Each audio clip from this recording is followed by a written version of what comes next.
Greetings, Okay, everyone. okay, okay.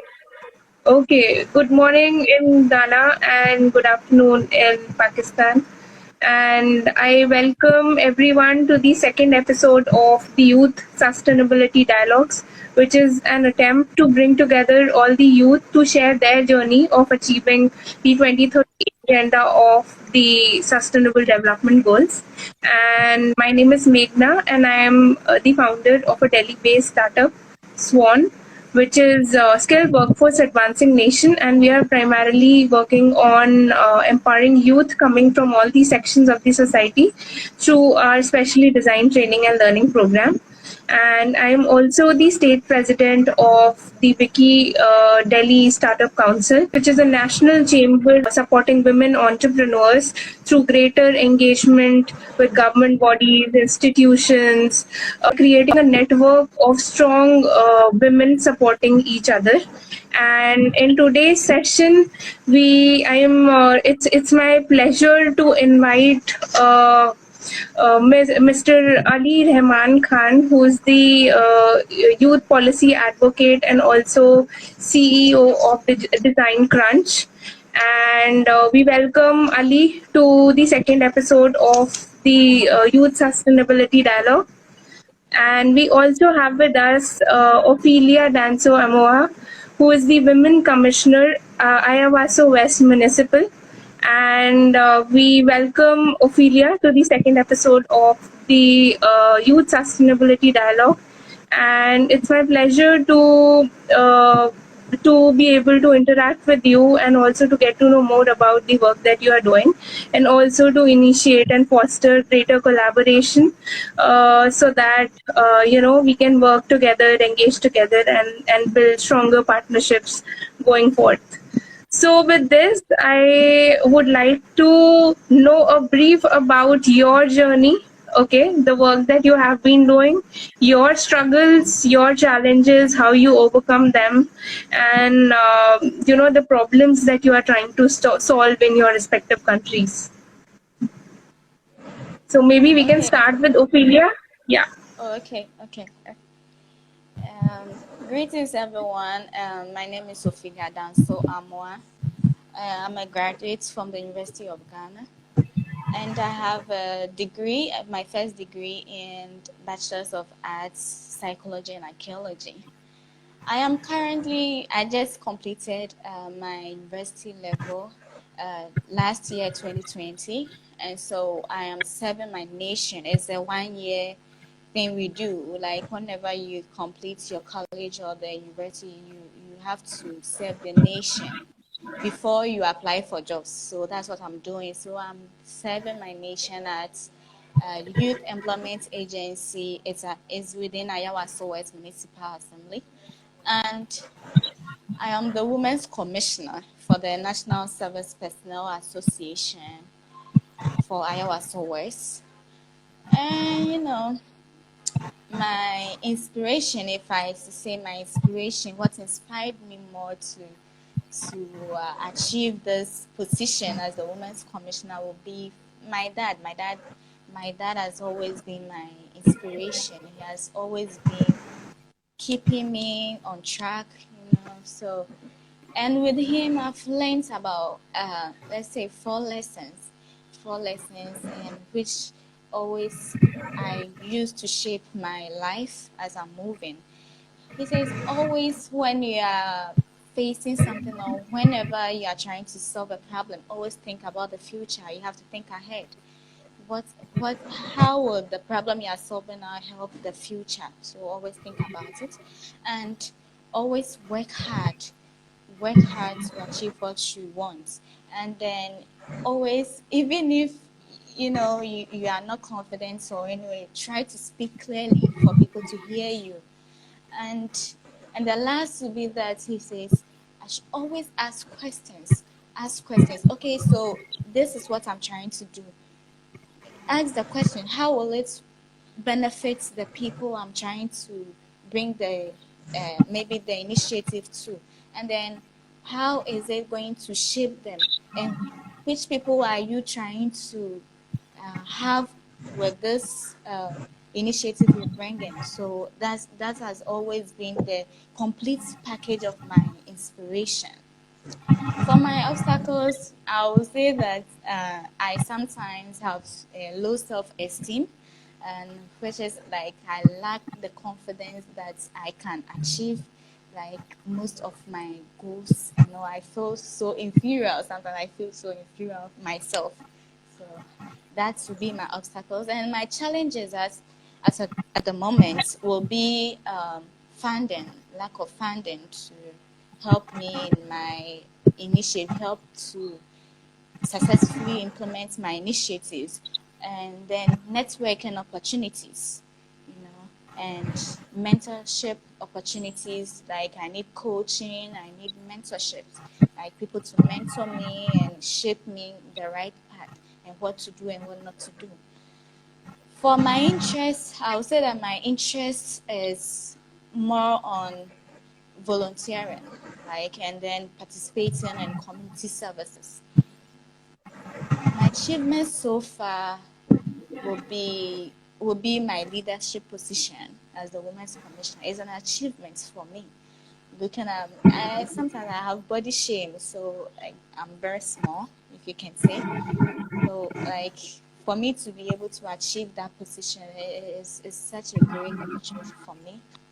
And then, so the second would be me being able to come on this platform to, share my ideas, the little I have, share it, and then achieve new ones, acquire new ones from it. So it's a privilege to be on this youth, let me say, webinar. So that would be it.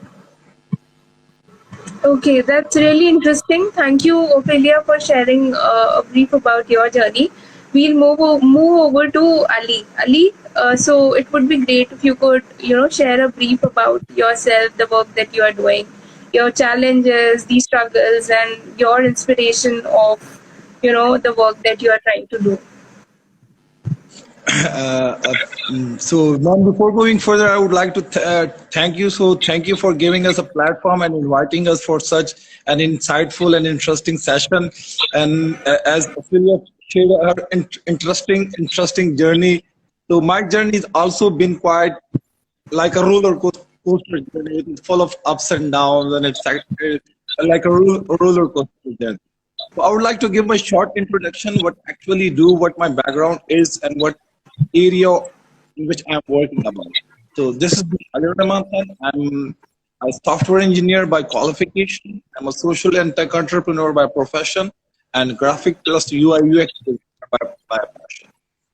As a social and tech entrepreneur, I'm currently running two startups, one with the name of Innovative Nozzle, which I have created a nozzle which will attach with an existing tap, which convert a water flow into a smaller million of droplets, which form a mist. Due to that mist, you can easily save 90 to 95% of water through existing tap. I'm actively working on the water conservation and water utilization.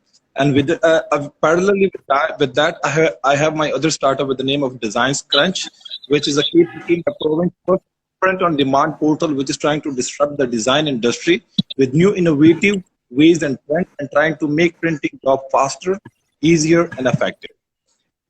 We have recently launched our own clothing brand as well, so we are also trying to move towards the sustainable fashion, fashion, circular economy, and trying to create clothing. Try to create a clothing from the reusable from the plastic waste and try to reuse the plastic material as well. So I'm also been actively engaged in my ecosystem from last 3 to 4 years, and also a community mobilizer and working in my community as a startup grant chapter director.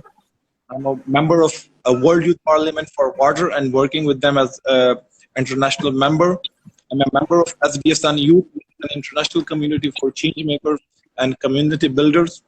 And also been actively engaged with some international and local community of youth, as I'm also a youth policy advocate and currently working with the UNDP Pakistan and our provincial government. And we have recently proposed an STI, Science, Technology and Innovation Policy, to our provincial government. And currently working with our provincial government in bridging ecosystem and currently working to bridge China and Pakistani ecosystem and provide partnership and opportunities to different ecosystems. So that was my short introduction. As my entrepreneurial journey was full of roller coaster, as I'm hailing from uh, a Pashtun tribe in Pakistan, where their culture, norms, and societal attributes are being highly focused upon. And as so there are a lot of societal and cultural barriers when you are starting your journey, so you'll have to focus upon those as well. Otherwise you'll face a lot of resistance from your family, from your relatives, from your society, as well as with that. So I was the only freaky person in my family who tried to step into this entrepreneurial field, as most of our family is in a bureaucracy and working in the public sector. I was the only freaky person in which risk is involved, and when you are the only person, so mostly people don't trust on you and what you are working in, and are not even ready to trust on you because it is something new and different. So I faced a lot of resistance from my family, from my parents, from my relatives, from my society. But at the end, when you are a persistent, when you have a will, you will find a way. Otherwise, you will find an excuse. So thus, I started my journey. I raised my first 1.6 million of seed grant from the KP government, from which I was able to create my MVP, which currently I'm have that. So then as I said before, when you are persistent, opportunity automatically open for yourself. Opportunity automatically open for yourself, either from one place or from another place. But it is all about your persistency, and you shouldn't have to give up on all that. So, so the hurdles which I faced was is that I was working on something unique and different, which was not been implemented in my country before. So I also mentioned that gathering a competent human resource was a huge issue for me. Was a huge issue for me, as it was something unique, different. First of all, not everyone was able to understand it. What actually this product is, how it will work, what is its mechanism. So I and after uh, acquiring a relevant human resource, so they were unable to work on a long term with me, because it is something a long term project in which you are not able to get early revenue or early traction. So that was another issue as well. As the Ophelia also mentioned, that funding is a key issue and plays a pivotal role in sustainability and growth of any startup or any business. You can't survive with the money. They are not paid on a charity. So, so that is an issue as well. So this Corona pandemic has badly affected our startup and all the other businesses as well. So that's something my short journey and my. Okay, thank you so much, Ali, for sharing all this. And I completely relate to you, the things that you share, and also what Ophelia shared. So we'll move over to the second part of our discussion, which is more to deal with, the challenges that we have seen as a result of the pandemic. So I would really like to know the challenges that you are facing at the moment, and also that you faced, in the entire last year, which had a very great impact in your society, in your, respective countries. And what were the steps that, basically you took in order to overcome from those challenges, or maybe support your colleagues through your organization, or maybe through the work that you are doing? So we'll start with Ophelia.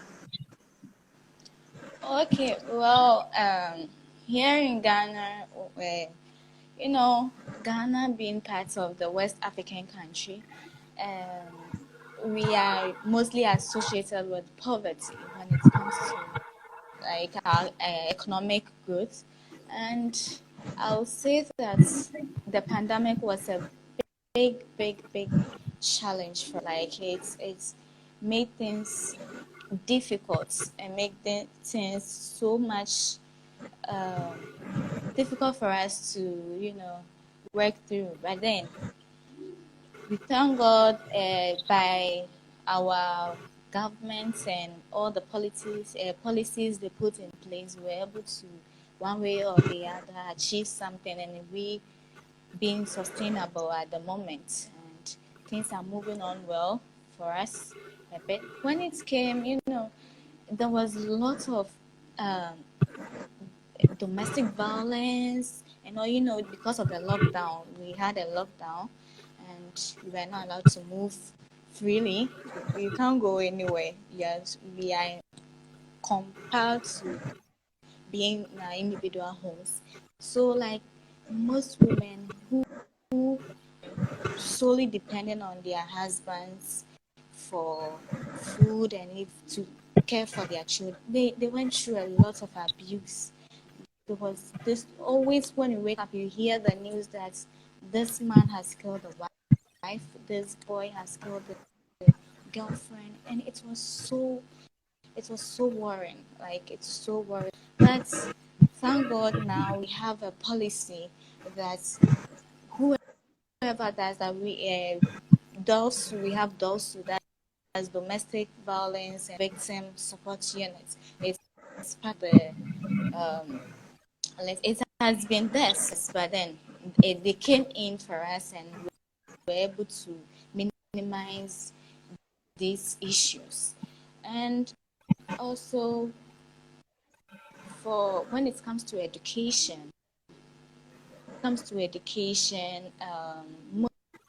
of the youth were not going to high school. You see, the highest place they could go is the junior school, not the senior high schools.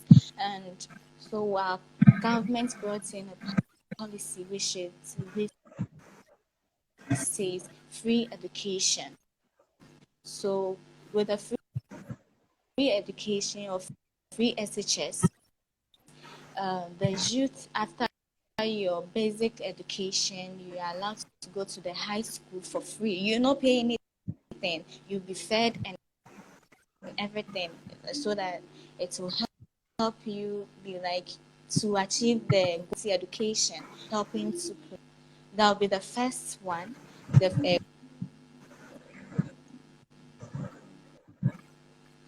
We can hear your voice, but your video has frozen. Yeah, so we will wait for Ophelia to rejoin us. I'll share her, the invitation once again. So meanwhile, let's hear from you, Ali.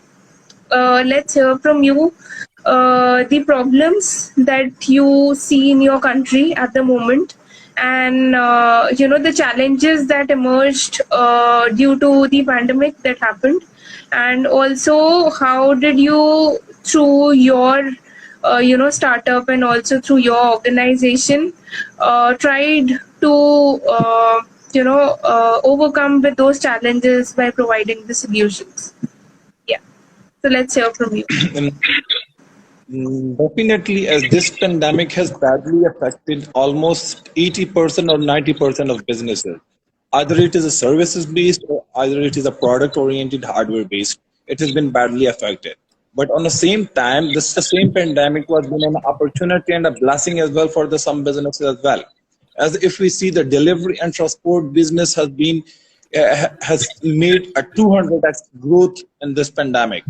If we see a grocery delivery services have been disrupted in this pandemic. A new delivery or new transport system are being disrupted in this pandemic. At the same time, when this pandemic was being a curse for some businesses, and it was a blessing and disguise as well for the other businesses as well.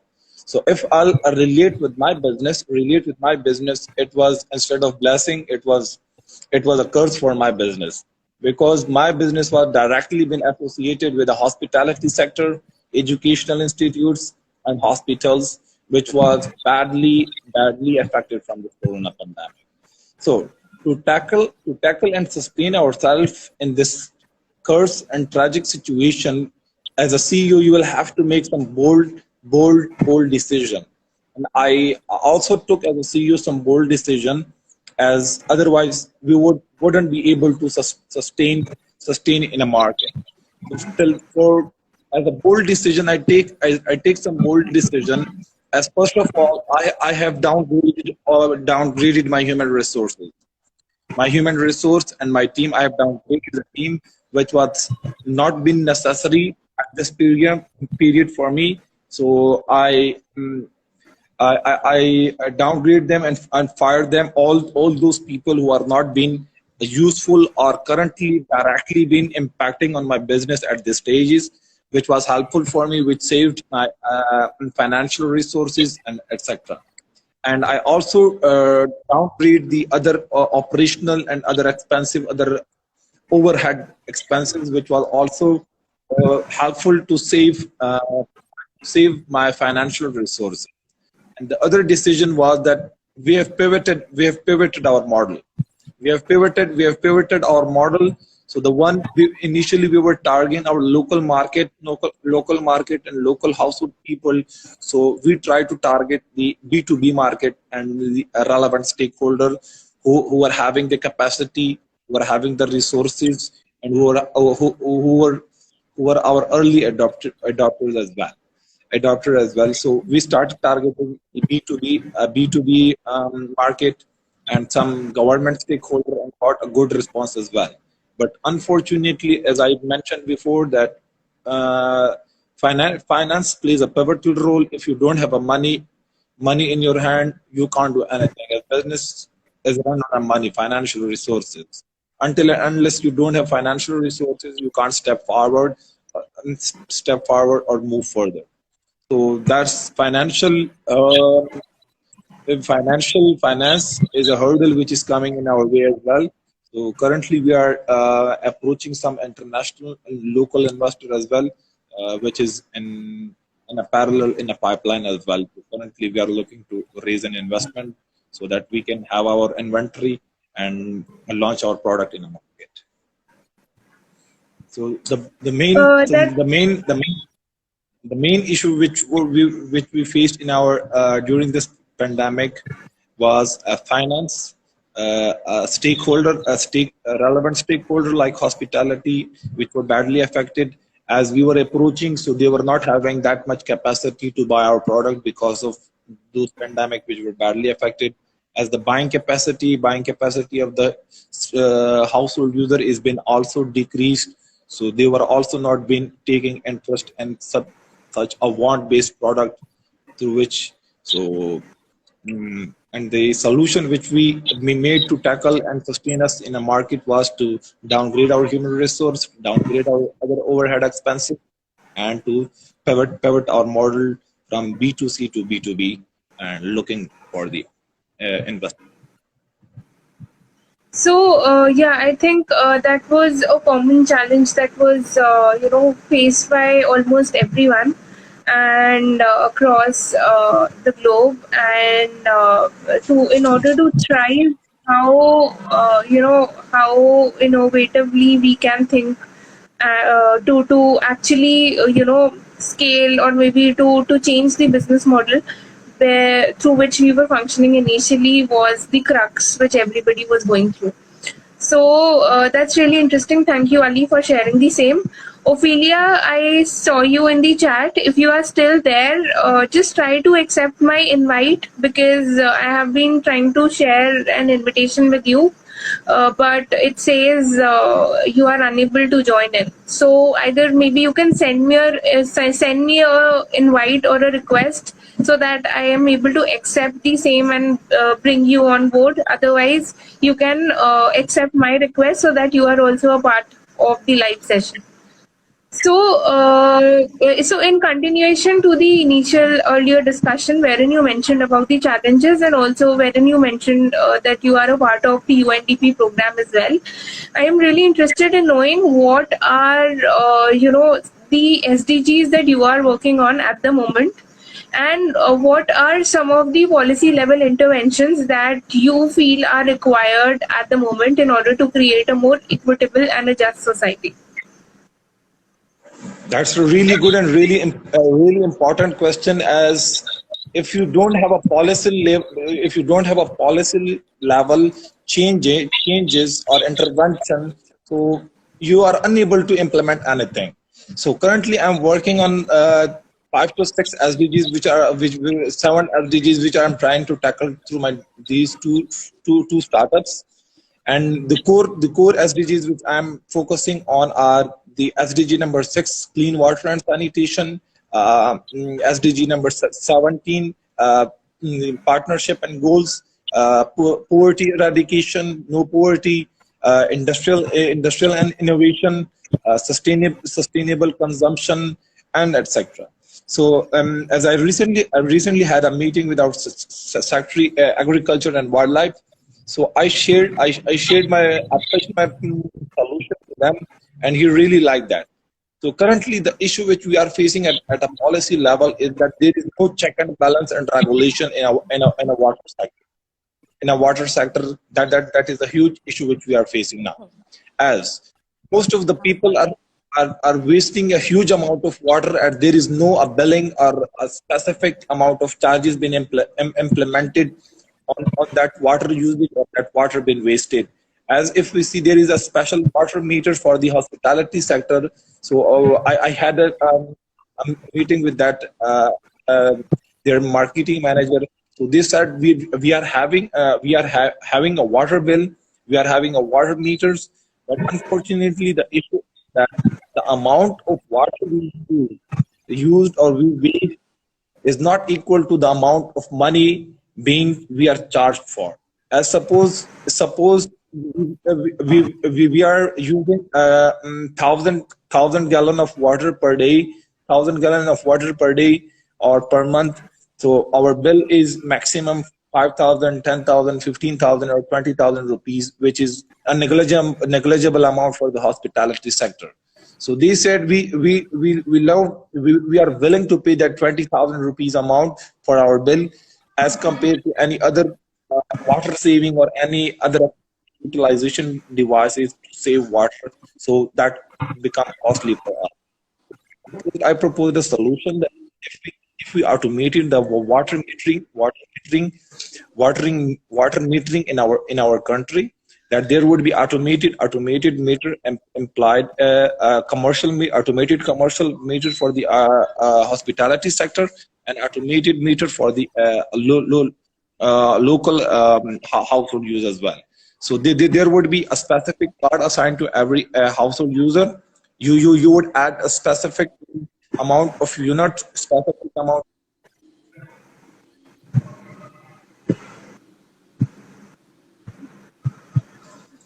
Okay, so I think Hello? we lost your voice just few minutes back. I think now you are audible. Yeah, please continue. Sure. So I was saying that there should be an automated water meters with an automated card assigned to each household user, in which you will be adding your water units to that card, and you will be paying for each unit you are adding to your meter. So if you are adding you are adding 15 units, and each water unit will be charged either on a 2 rupees, 3 rupees, 5 rupees, etc. If the unit amount is been finished, so automatically your meter would be closed and would not be able to access your water at your home. So when you are bathing, when you are taking your shower, and suddenly your water has been closed, then you would have the value of saving water, and then you would know the importance of water. Then you would start saving your water as well. That's really insightful, and thank you, Ali, for sharing all this. And welcome back, Ophelia. I hope you are able to hear us. Yeah. Yes, I can hear you, Magna. I can hear you. Great. So my next question to you, Ophelia, is that during the time of pandemic we faced a lot of challenges, and there were some new set of challenges that emerged out through which the entire society was going through. So how did you overcome those challenges? What were the problems that that you faced in and around you during the time of pandemic, and also what were the some what were some of the very important steps that you took which helped you and also the people around you to sail through that situation? So would like to know your experience and the problems that prevail. Okay, well, before my service got jammed, I was talking about the fact that this pandemic brought about a lot of uh, abuses, assaults, and all.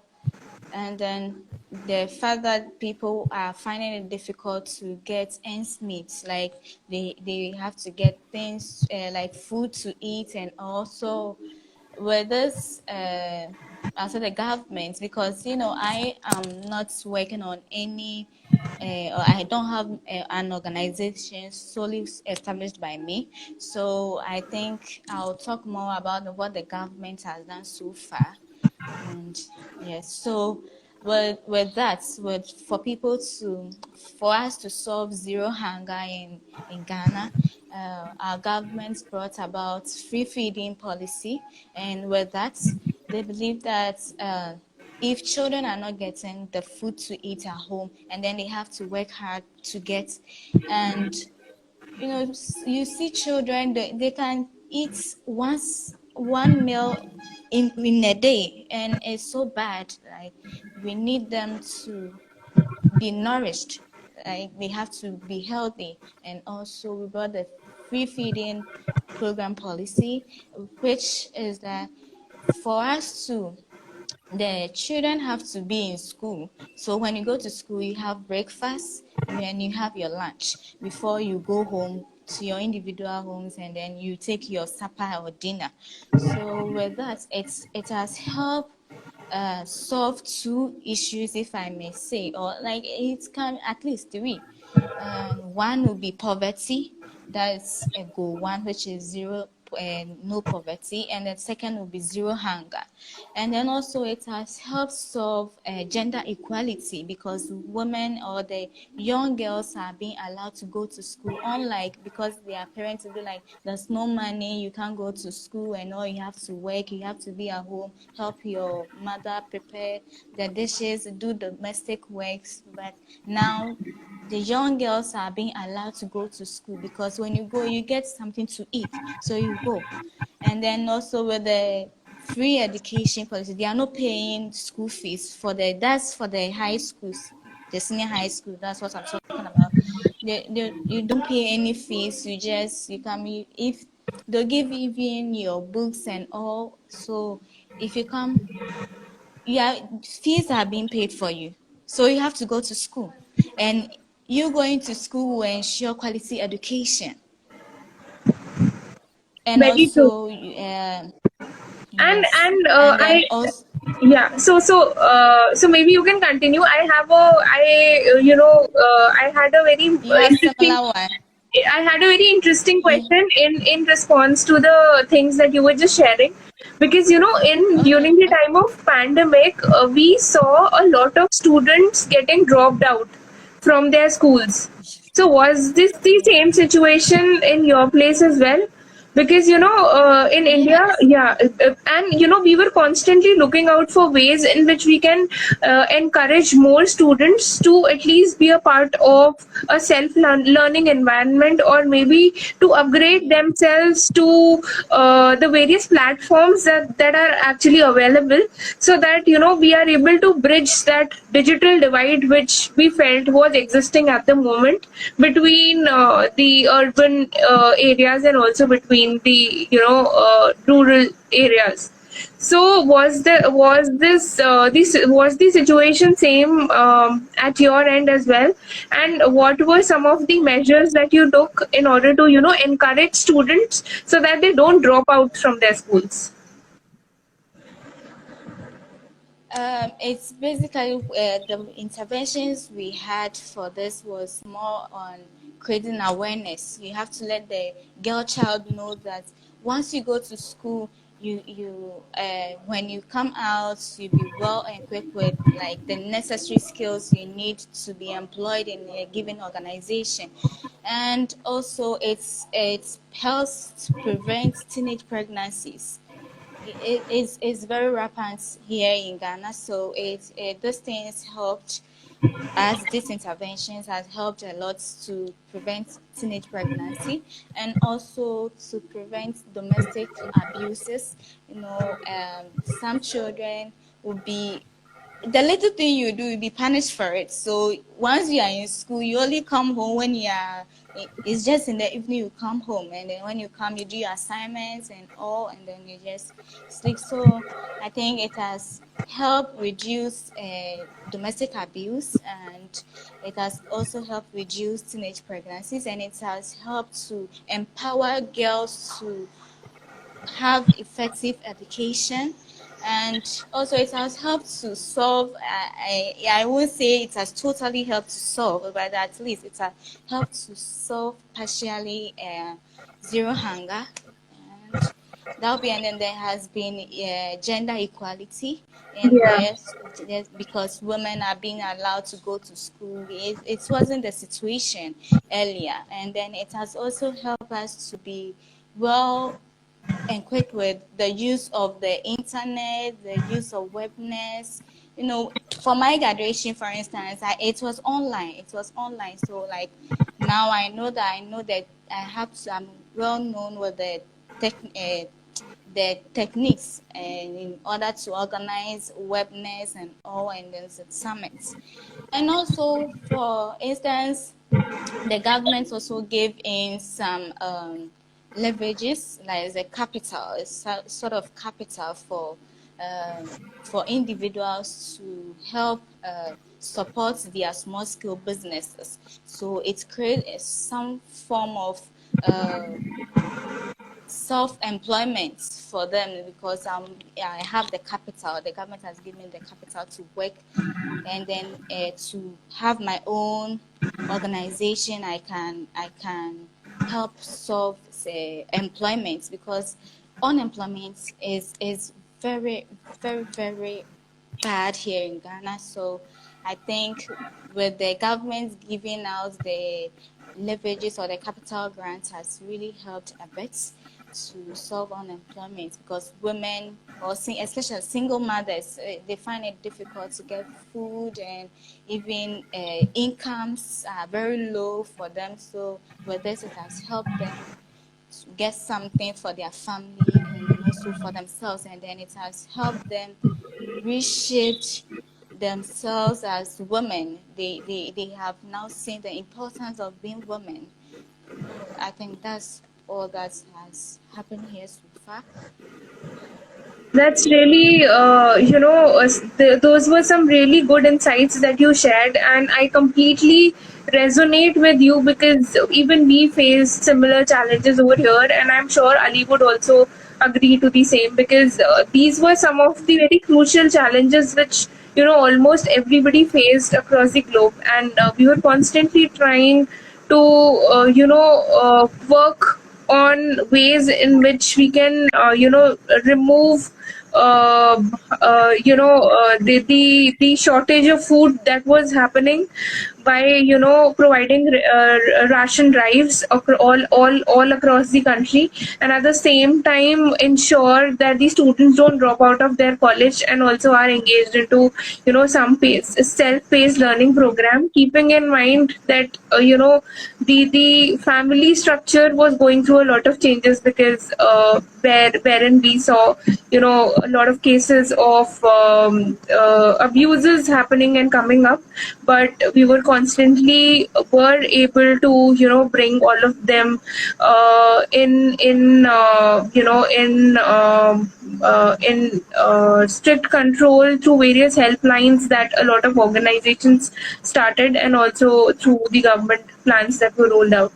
So thank you, Ophelia, for sharing this. We'll move over to Ali. So Ali, what according to you, or maybe how according to you, can youth collaborate? So I mean, to bring together a more action-oriented approach towards achieving the 2030 agenda of Sustainable Development Goals. So I would like to know your insights on the same. Definitely, as a youth plays a pivotal role in socio and economic development of any society. And if we talk about my own country, Pakistan, it is one of the blessed country having among the 60% of population, which is a youth oriented, which is a youth oriented, but unfortunately, most of its population has been suffering from severe unemployment crisis. So, it's the government need to utilize that potential, that asset in a right way, in a right direction. So for this, the a youth active engagement in a policy making, in a political literacy or in a digital literacy is really important. Is really important. If youth will be not a politically, digitally, or socially literate, so he would not be able to participate in such type of activities. As Ophelia also said that due to this corona pandemic, many students or people were unemployed, especially in our country as well. The unemployment rate has been drastically increased, and many people were suffering from the food crisis and been currently suffering as well.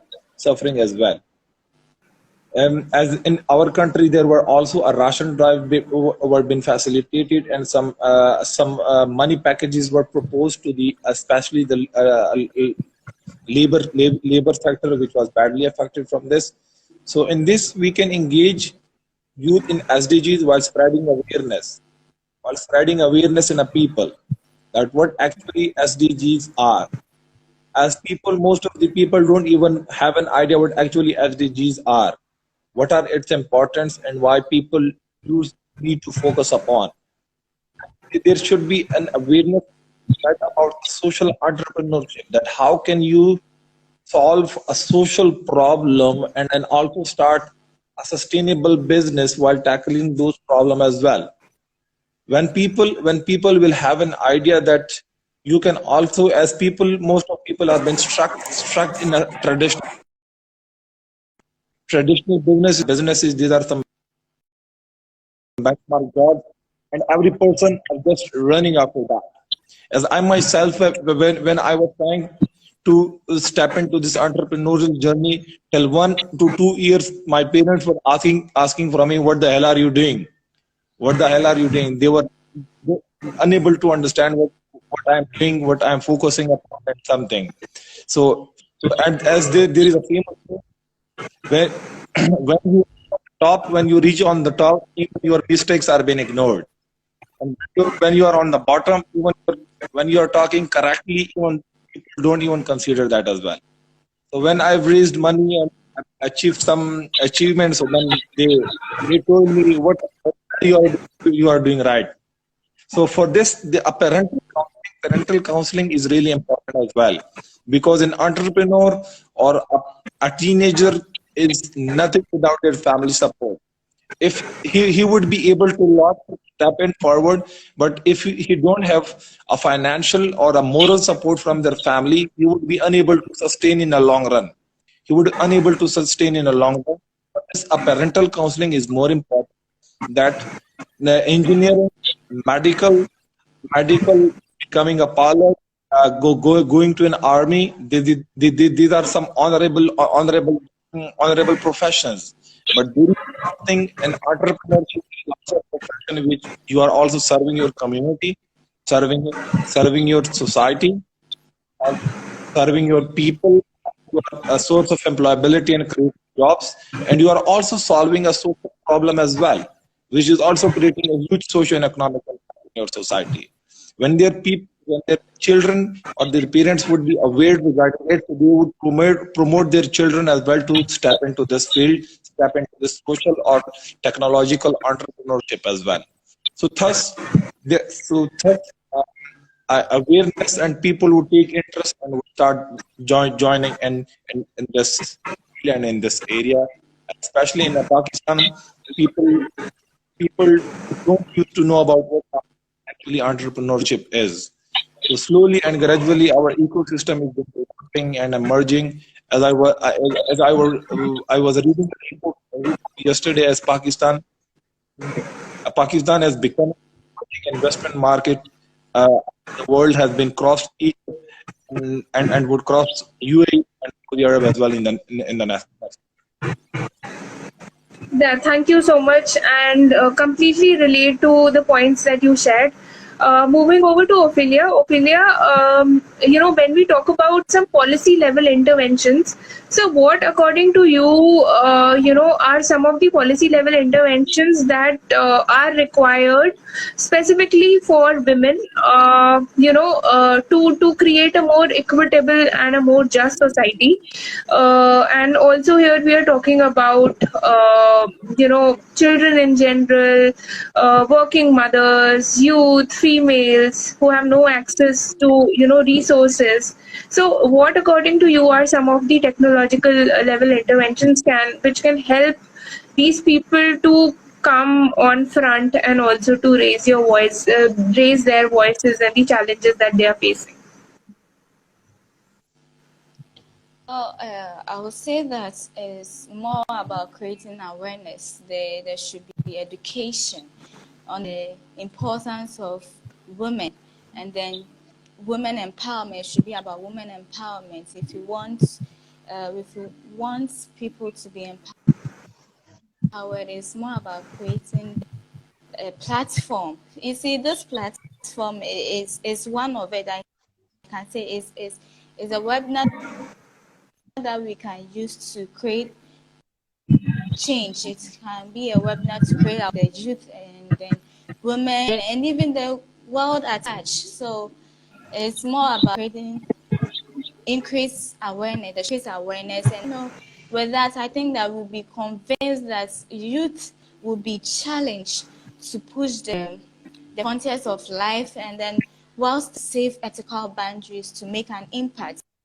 So this platform one, and then sometimes we can have for me for for instance, I had a webinar that is more about looking at women in leadership, women lead in women in leading positions, higher positions. So it was more like creating educative platform for the people in my municipality, the municipality I'm working in. But then it went far. I can say that it went far.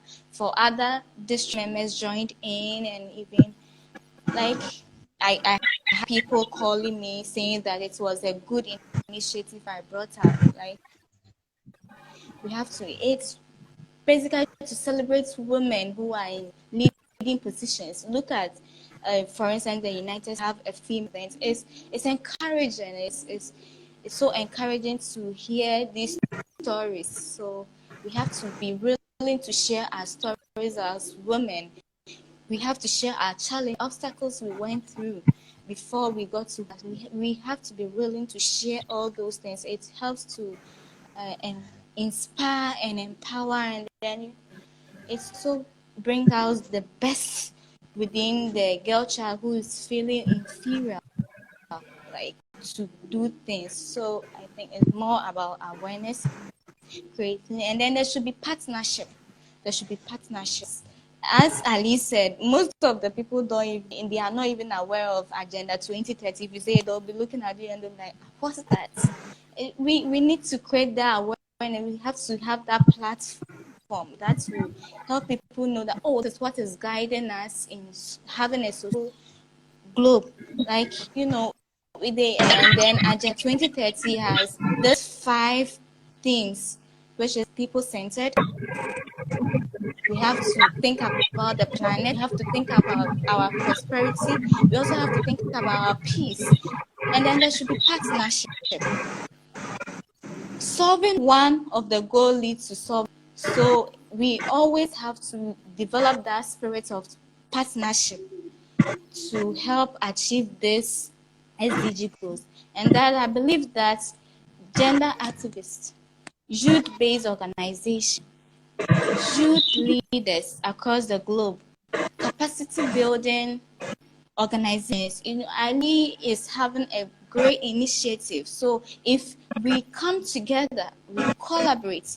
If we all collaborate, I'm sure that we'll be able to push for affirmative actions. The implementation of Agenda 2030 is more involved in partnership. There should be partnership. There should be collaborations. And then, let's say I'm going wrong. I know that to mentor me, we have to get that mentorship for the youth. There should be mentorship programs. There should be entrepreneurship summits. All that will also help to make people aware of SDGs and how they will be able to solve particular problem. And we always have to put in mind that it's not at the end point, it's about the journey. The end point, you definitely get to the point, but then how did you get there? It's about share the journey with us, share the journey with people, share the journey with the youth, share the journey with the girl child, share the journey with the woman, share the journey with that single mother, share that journey for them to, oh, this is what I went through. So I think now I've learned my lesson from it. Next time, don't do it. That's what we have to do. There should be awareness, there should be partnership, there should be collaboration, there should be mentorship, there should be entrepreneurship summits, and all. We'll be amazed at what women and then the youth in general will do once they are given the opportunity. We should forget about this religious values and then the culture. It is there to shape us. The norms are there to shape us. But then we shouldn't be more focused in that the world is evolving, so we have to know that changes are coming up. We have to learn to cope within the changes being created. Pandemic, I say that pandemic, although the COVID-19 pandemic was, let's say, it had influence on us positively.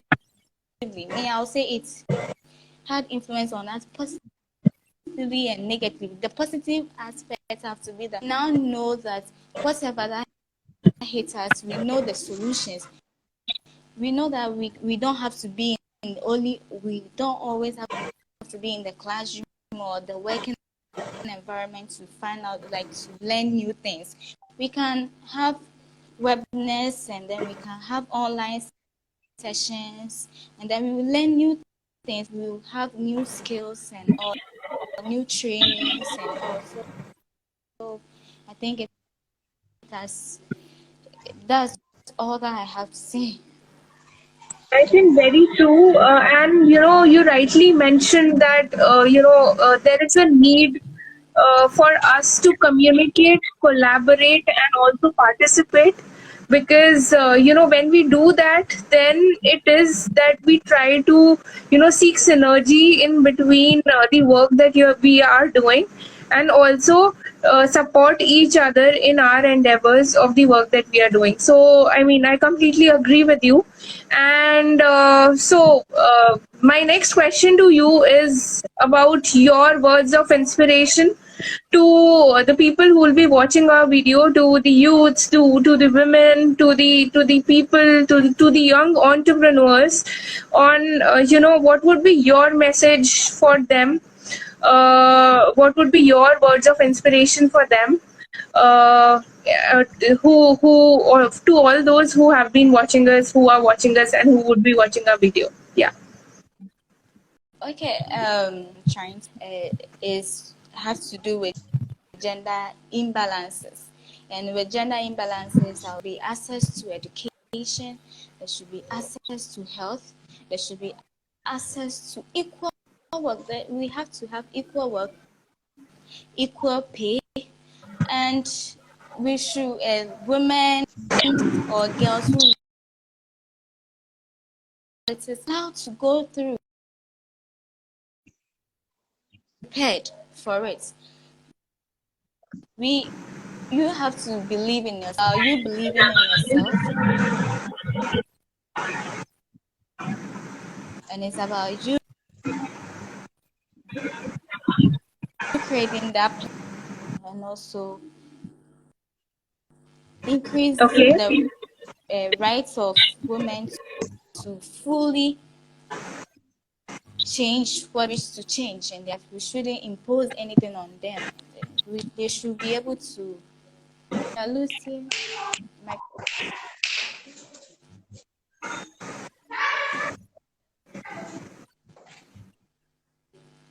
oh, I hear us, but since you are edible, that's fine.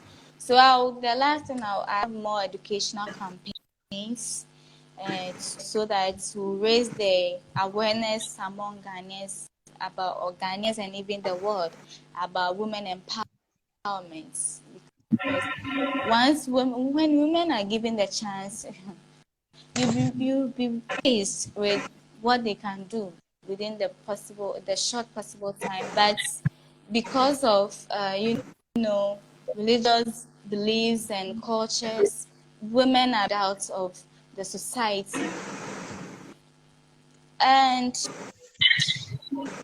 is that's all. There should be women empowerment and increase awareness, and the girl child should believe that she can do things for herself. And then there should be education. The education I'm emphasizing on should be from the domestic homes, because our fathers have to know that women are important. Women are relevant in the society. Women are also relevant in decision making. So how your father would treat your mom is also something that the youth learn. So empowering is indirectly empowering the youth. Women have, let's say, parents have influence on their children, great influence on their children. So once the education is coming from home, that the father will teach the women, do this, don't beat women, don't abuse women. Like, the boy will take in mind, and it will be part of, it will shape him as he's growing up. So he knows whenever he comes into contact with a woman, he knows how to treat the woman equally. So that's what the education should start from home. And then the girl child or the individual, the youth should have self-esteem, higher self-esteem, and then confident that face what you want to face, be confident in it, possible solution that is suitable for you. And then in doing this, will basically help us create change or implement it. Thank you. I think very nicely summarized by you, more in terms of highlighting, the importance of women empowerment. I completely agree with you, Ophelia. Moving over to Ali. Ali would like to know your words of inspiration for everyone. Magna, can you hear me? Yes. So, thank you, ma'am. So, I would like to end in my share my closing remarks. So, I would like to give a concise, concrete uh, remark for the youth. As Okay. for being a Yes, youth, Ophelia, I can would hear like. you. So, am I audible Yes, as Ali. well? Continue. Yes, yes, So, yes. Please so, continue, Ali. so my advice for the youth would be that do what you love and love what you do. That is a famous saying of a Steve Jobs. When you do what you love and love what you do, automatically a success would be a part of your life, a part of your journey. As there is a famous saying, do what you love and love what you do, you would never hate a Monday. You would never hate a Monday. So my second advice would be is that don't give a damn what other think about you. That is one of the most famous saying, as there is a famous saying that the word log kya kahenge, and it is an Urdu word, and in English it is called what other people would think. The word what other people would think has than a failure. So I would suggest you don't give a damn to what other people thinks about you. Do what you love and focus.